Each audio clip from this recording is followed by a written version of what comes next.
Grabe mga guys, so patapos na talaga yung fall dito sa amin. Nakikita niyo yung puno dito sa background, halos wala na talaga siyang dahon. Tapos napaka-gloomy ng weather namin ngayon, Sabado ng umaga dito sa Calgary, Alberta, Canada. At yun nga, kakapit tayo ngayon. At habang nagkakapit tayo mga guys, gusto ko lang i-share sa inyo yung isa sa mga ugali na, or pangit na ugali, to be specific, ng mga Pilipino na hanggang ngayon dala-dala natin dito sa Canada. Kasi kahapon, habang nagla-lunch break tayo sa opisina, meron kasi kaming tinatawag doon na mess hall. Sabihin, isa siyang malaking dining room kung saan pwede mag-occupy yun ng more than 20. Sabihin na natin 30 person sa isang upuan lang. So kahapon nga, yun dahil Friday, halos nagkasabay-sabay kami mga Pilipino kumain at meron nga doon isa nakatrabaho natin na Pilipino. Yun nga, mainit kasi ngayon yung mga topic na about temporary workers. So yun yung topic namin kahapon sa konting kwentuhan namin. At na-share nga niya yung kwento niya. So nagulat ako kasi pumasok siya dito noon. Time na yun, mga isang dekada na ata nakakalipas 10 years back, sabi niya.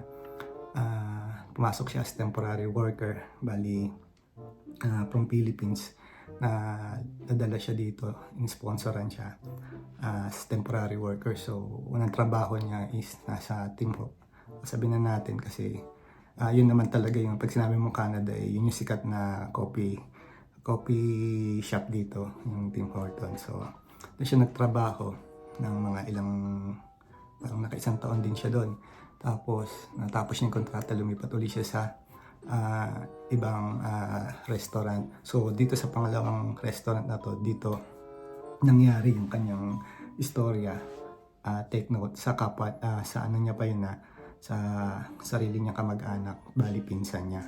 So bali ang takbo nga ng kwento is yung nagkasama sila ng pinsan niya dito sa pangalawang trabaho niya kasi yung pinsan niya may expired na yung work permit ng panahon na yon. Ngayon nagkataon naman na naghahanap ng staff yung restaurant na yon. Hindi ko na yung papangalanan na yung pangalawa kasi dito nangyari yung istorya niya. So yun nga, to make the story short, nagkasama sila doon na ipasok niya. Alam niyo kasi mga guys, dito sa Canada, isa sa pinaka nagustuhan ko nung bago-bago pa tayo dito is yung naobserbahan ko pagdating sa mga company dito, okay lang na magkasama yung magkakamag-anak. Or even kahit nga asawa, may na-witness pa ako magkasama sila sa isang company. Nga lang magkahiwalay sila ng department. Okay lang yun dito as long as na hindi apektado yung trabaho niyo parehas, hindi masasawalang bahala yung integridad ng company. At yun nga, basta magkahiwalay kayo ng department is okay lang yun.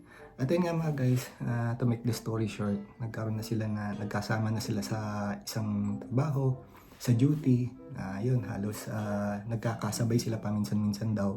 At dumating na yung time na kinausap sila nung may-ari ng company or nung pinagtatrabaho ng katrabaho ko na tutulungan sila na ayusin yung PR application nila. Kasi nung time na yun, uso daw kasi yun yung talagang susuportahan ka ng employer mo para sa PR processing mo. So, syempre, tuwa yung tuwa yung katrabaho ko. Lalo naman yung kanyang pinsan, mas lalong natutuwa kasi nga ilang buwan na lang mapapaso na yung kanyang work permit. So yun, syempre, pakitang gilas hanggang sa ayun na nga, dumating na yung time na nakumpleto na nila yung documents na kinakailangan na ipasa para dun sa PR application.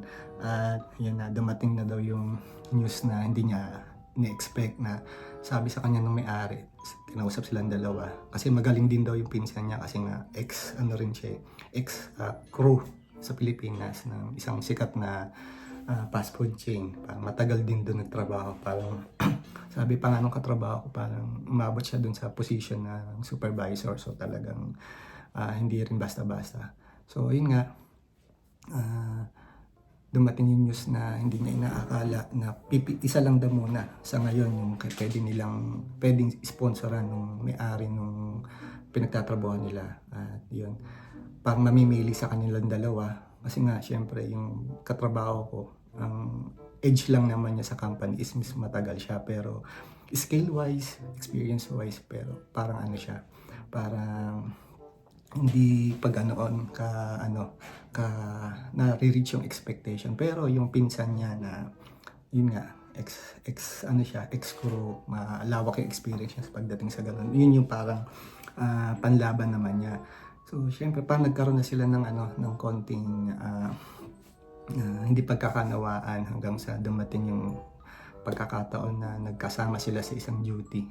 Karoon ng maliit na aberya, karoon ng customer complaint dun sa katrabaho ko. At yun yung ginawang butas nung pinsan niya para magsumbong dun sa may-ari. Siyempre nga naman, nung time na yun is pag PR yung pinag-uusapan, di ba? Kahit magkamag-anak kayo, nababaliwala yan. Kailangan ko munang isalba yung sarili ko. Parang ganun yung nagiging tema nung kwento ng katrabaho ko. So, ayun na nga nangyari. Nagkaroon ng investigation daw. At ayun, yun, siya yung napag-initan ng may-ari nung pinagtatrabahoan nila. Ang bumango ngayon ng pangalan, yung pinsan niya, kasi sa kadahilanan na hindi niya rin maintindihan, parang napasama. Just imagine nung pinapasok daw niyang pinsan niya is talagang supportive sa kanya may-ari. Parang nandoon na, biglang nagbago yung ihip ng hangin. Parang lahat ng ginagawa niya sa trabaho na sisilipan ng butas. At ayun, to make the story short, uli, ang napili is yung kanyang pinsan. So yun yung inisponsoran nung employer, nung may-ari. Kasi nga syempre, dahil sa mga sumbong-sumbong, at ayun, siya yung naayos yung PR. Ang ginawa na lang niya is, nung natapos yung kontrata niya, is umalis na lang siya dun sa pinagtatrabahoan nila pareho. Kasi nga, medyo umiikli na o lumiliit na yung mundo nilang dalawa.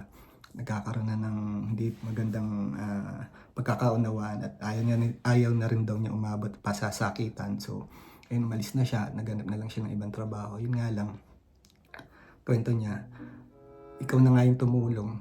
Ikaw na nga yung parang nung time na lumapit sa yung kamag-anak mo, parang bukas palad mo siyang tinulungan na hindi mo wala kang iniisip na kompetisyon, na hindi mo siya iniisip na isang kakumpetensya. So yun nga, nakakalungkot lang din marinig yung mga ganong kwento na syempre, kala mo na may kamag-anak ka dito, sila yung makakatulong sa'yo, di ka nila iiwanan mula sa umpisa hanggang sa uli. Pero alam mo yun, sila pa rin pala yung magpapahamak sa'yo. Isa lang to actually sa narinig kong kwento na istorya pagdating sa mga kamag-anak na may mga, alam mo yun, pangit na ugali or whatsoever.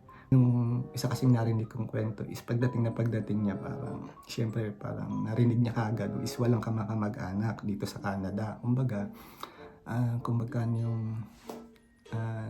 rate ng rental dito, siguro may discount ng konti, pero hindi maiaalis yun na hindi ka magbabayad sa kanila. Or kung gusto mo naman na libre, o sige, kung pwede, tignan mo na lang yung mga anak namin, ganyan, tagapag-alaga.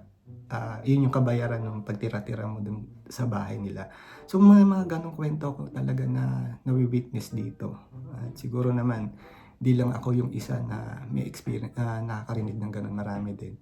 So yun nga, parang minsan isip mo mas maganda na lang na pumunta dito sa Canada na parang ikaw na lang mag-isa, ikaw yung mag-i-start ng buhay mo dito, ng journey mo dito na mag-isa ka lang.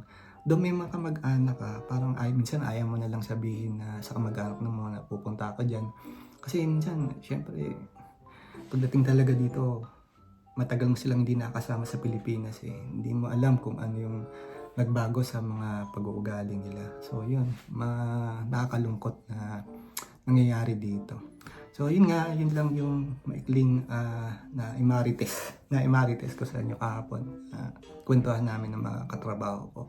Yun, na dito sa Canada minsan walang kamag-anak, hanggat kaya kang tablahin sa ibang aspeto ng bagay dito. Especially pag sensitive kasi dito yung mga PR, Permanent Residence Application eh. Pagdating talaga dun sa topic na yun, ng maraming nasisirang relasyon. Yun nga, isa na dyan yung relasyon ng katrabaho ko dun sa kamag-anak niya sa pinsan niya na nasira hanggang ngayon. Alam ko, sabi niya, di pa sila ayos. Maliit lang naman tong Calgary. magkikita rin daw sila. Kaya nga lang kasi parang syempre ang di mawala dun sa katrabaho ko, syempre yung parang nawalan ng respeto sa kanya yung pinsan niya. Parang sa ganong bagay lang nasukat yung pagiging magkamag-anak nila. So ayun lang mga guys, na share ko lang. Yun, busin muna natin tong kape natin. At ayun nga, mamaya ay meron pala tayong pupuntahan na isa pang na-invite tayo ng isang kabayan natin dito sa Calgary. Actually, taga Cochrane siya. Pupuntahan natin yung kanyang ice cream shop. So, napanood niya kasi, kaibigan pala niya kasi yung na-vlog natin doon sa Okotoks. So, ayun, nabanggit niya na meron din siyang shop sa Cochrane at yun ang pupuntahan natin. Yun nga mga guys, dito sobrang daming successful na Pilipino ngayon na mga nagbi-business na lang. Isa siya, alamin natin kung ano yung kanyang buhay, kung paano siya naging successful na business owner. Alam niyo yung ice cream shop na yun mga guys, or ice cream brand na yun, madalas kong makita sa mga sa shoppers ko siya nakikita, shoppers, co-op, yan. Hindi ko pa siya nakita sa malalaking superstore o gaya na superstore, malalaking grocery. Pero come what may, maybe one day, di ba? Pero alamin natin yan, alamin natin yung istorya niya mamaya kapag natuloy. Naantay ko lang yung confirmation niya. At yun, samahan niyo kami ni Mrs. na yun, puntahan natin yung shop niya at magkaroon tayo ng ikling kwentuhan sa kanyang success dito sa Canada. Paano mga guys, busin ko muna itong ating kape at yun, magluto tayo ng agahan. See you later mga guys.